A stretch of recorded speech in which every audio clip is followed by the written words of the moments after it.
Sveiki, esu Saulius ir dabar jums pademonstruosiu, kaip reikia ištirti dvigalvio žąsto ilgąją sausgyslę.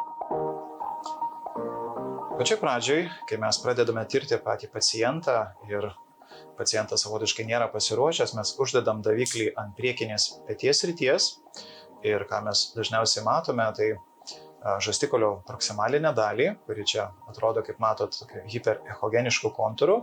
Ir daug aukščiau mes matome tokį hipoechogenišką sluoksnį, tai yra būtent deltinis raumuo.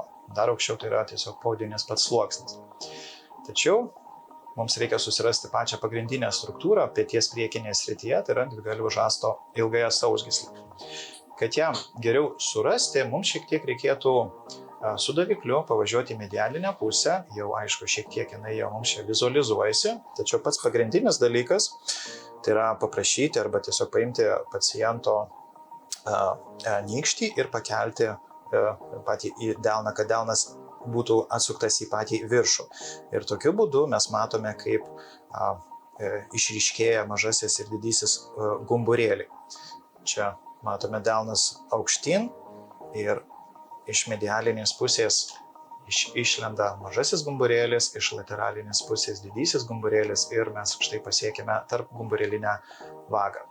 Pačioje vagoje mes aiškiai vizualizuojame su anizotropiniu artefaktu besimatančią pačią ilgąją galvą štai šitoj vietoj, tokia atrodanti ovalios pačios formos.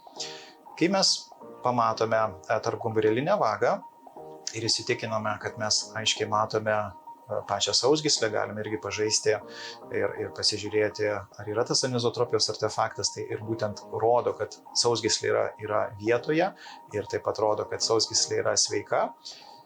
Ir sekantis žingsnis, ką mums reikėtų, tai yra po truputį keliauti žemyn, persekioti mūsų sausgyslę, ilgąją pačią galvą, leidžiamės po truputį žemyn, leidžiamės ir aišku, reikėtų stengtis visada adaptuoti mūsų daviklį taip, kad sausgyslė visą laiką atrodytų balta, šviesi. Irgi rodo, kad jinai yra sveika. Leidžiamės po truputį žemyn, aišku, prižiūrime, kad delnas visada būtų aukštai. Leidžiamės žemyn, leidžiamės, štai sausgyslinė dalis tartum po truputį mažėja, ją sunkiau išdiferencijuoti, tačiau virš mūsų ilgosios galvos pradeda matyti kitą anatominę struktūrą. Ir dabar aš susistabdysiu patį vaizdą. Mes matome štai tokią išilginę fibriliarinę struktūrą. Tai yra mūsų pectoralis major sausgyslė, kuri iš viršaus pridengia mūsų štai dvigalvio žąsto ilgąją galvą. Ir kaip matome, pectoralis major sausgyslė gražiai tvirtinasi prie žastikaulio. Galima, aišku, dar kartą štai leidžiamės žemyn po truputį ir galima ranką atvesti dar į išorę, pasižiūrėti santykį, ištempti dar labiau mūsų pectoralis major sausgyslę ir ją irgi įvertinti visą josios inserciją, kaip matome, jinai tikrai nėra maža. Gerai, koncentruokimės toliau į mūsų dvigalvio žąsto ilgąją sausgyslę ir štai šitoj vietoje, kaip ir sakiau, tokia sunkiau diferencijuojama, tokia vis dar hiperechogeniška, tačiau jeigu aš po truputį leidžiuosi žemyn, matau, pradeda ryškėti hipoechogenišką zoną, tiesiog mes po truputį pereinam į raumeninę dalį, štai vadinasi mes esam, tai šita vieta miotendinozinė dalis. Ir jeigu aš su davikliu dar leidžiuosi žemyn, aš matau, kaip formuojasi bicepso būtent ilgasis raumuo, raumeninis pilvelis. Ir medialiau mes matom besiformuojantį kitą galvą, trumpąją galvą. Ir štai šitoje vietoje aš irgi susistabdysiu tuoj vaizdą, tam, kad aiškiau matytųsi pertvara. Taigi, ką mes turime čia, bicepso ilgoji galva, būtent raumeninė dalis, raumeninis pilvelis. Ir medialiau mes matom išsidėsčiusi visą trumpąją galvą. Ir kartais ne visai aiškiai matosi pertvara, bet šiuo atveju jinai tokia gan akivaizdi. Giliau po mūsų bicepsų mes matome kitą raumeninį pilvelį, tai yra korakobrachialis raumuo. Dar kartą viską galime pakartoti iš eilės, tai yra dar kartą mūsų ilgoji pati galva, leidžiamės po truputį žemyn, perinam į raumeninę dalį ir, aišku, galima irgi atvesti ranką dar į išorę pačią, kad aiškiau matytųsi mūsų šitie trys savotiškai raumenys, tai yra ilgoji galva, trumpoji galva ir korako brachialis. Apžiūrim visą raumenyną, įvertinam pectoralis major sausgyslę ir tada grįžtam mes atgal į tarpgumburelinę vagą, nuo ko mes ir pradėjome. Dar kartą, kaip matome, stengiuosi visada irgi, kad sausgyslė atrodytų balta, šviesi. Ir dabar aš jau po truputį kylu aukštyn, kylu link tokio vadinamo rotatorio intervalo vietos, iki rotatorio intervalo segmento. Ir šitoj vietoj aš matau, kad aš jau palikau tarpgumburelinę vagą. Jeigu aš leidžiuosi žemiau, aš ją aiškiai matau, bet po truputį kildamas aukštyn ir rotuodamas šiek tiek mūsų daviklį, palieku vagą ir aš matau štai mūsų sausgyslę einančią į medialinę pusę. Dar sykį prisiartinu. Galima ir prisizoominti, kad aiškiau matytųsi. Ir irgi, kas visada yra svarbu, nepamesti mūsų sausgyslės to anizotropijos, kad jinai visada būtų hiperechogeniška, tada daug aiškiau atskirti iš aplinkinių struktūrų. Taigi aš dabar esu tokioje įstrižinėje padėtyje, aš vertinu dvigalvių žasto ilgąją sausgyslę grynai rotatorių intervale ir dabar aš irgi štai sustosiu, kad aiškiai matytųsi aplinkinės pačios struktūros.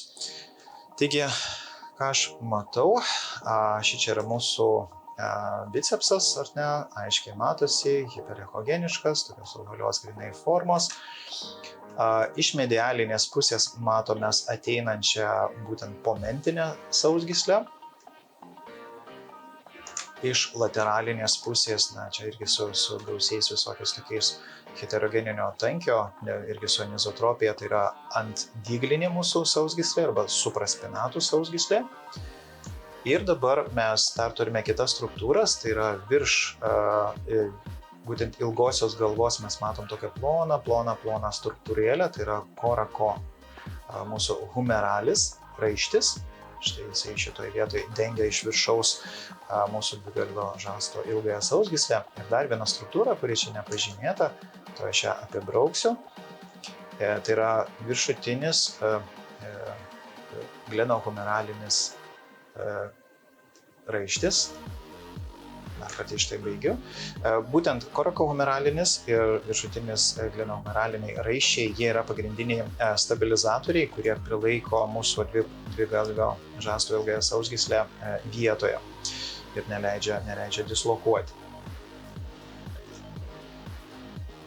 Dar kartą štai važiuoju su davikliu, sustoju rotatorių grynai intervale. Kodėl mums reikia įvertinti dvigalvių žasto ilgąją sausgyslę šitoje vietoje? Todėl, kad gana dažnai šita sausgyslė būna sustorėjusi, degeneruota būtent rotatorių intervale ir mes turime įvertinti, ar nėra tendinozės degeneracinių pačių pakitimų. Jeigu mes keliausime dar po truputį aukštyn, tiesiog vertindami ir mūsų ilgąją sausgyslės galvą ir kildami dar aukštyn, mes pasiekime iš medialinės pusės vieną kaulinę struktūrą, iš lateralinės kitą kaulinę struktūrą ir mes aiškiai matome raištį, jungiantį šitas dvi kaulinės struktūras tarpusavyje, tai yra mūsų korako akromialinis raištis ir čia būtent yra jo išilginis vaizdas. Čia mūsų grynai snapinė atauga, čia mūsų yra pietinė atauga.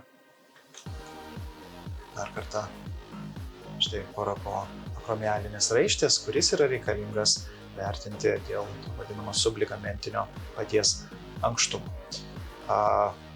Dar keliauju dabar žemyn, vertindamas skersinę bicepso vaizdą ir aš tiesiog dabar galiu pasukti daviklį, stengdamas nepamesti pačios sausgyslės į tokią sagitalinę pačią plokštumą, vertindamas ilgąją išilginę pačią ašį bicepso. Ir galime įvertinti štai tokią proksimalinę labiau sausgyslės dalį. Ir mes keliaudami štai žemyn po truputį palei pat sausgyslę galime matyti, kai jinai pereina į miotendinozinę dalį apačioje. Tai visas tyrimas dvigalvių žasto ilgosios sausgyslės.